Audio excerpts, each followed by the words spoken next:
Self-defense is a human instinct, but in Canada, it's also a matter of law.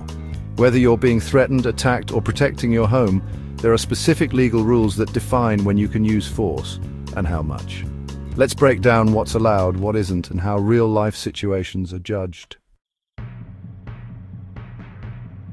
Under Section 34 of the Criminal Code, you are allowed to use force to defend yourself, if you believe it's necessary and the force you use is reasonable in the circumstances, but what's considered reasonable depends on several factors.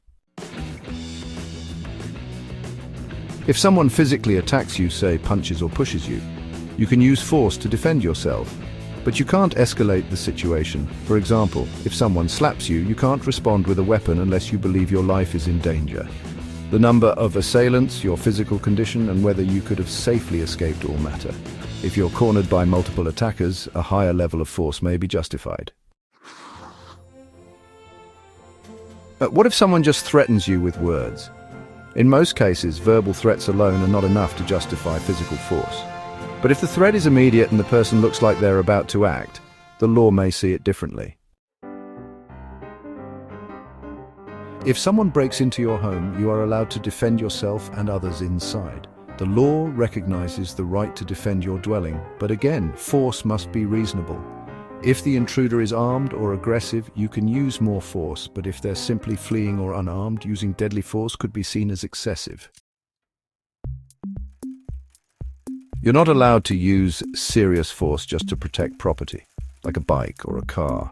If someone tries to steal something, you can attempt to stop or retrieve it, but not harm them, unless they threaten you first. Even if someone is trespassing, deadly force is rarely justified unless they threaten your life.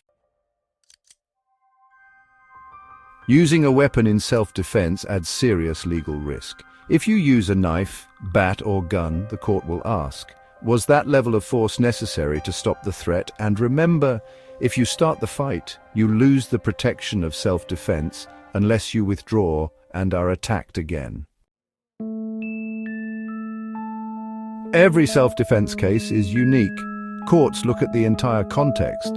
Who said what, how you responded, and what other options you had. When in doubt, de-escalate, leave if possible, and call the police. And if you're ever involved in a self-defense case, get legal advice immediately.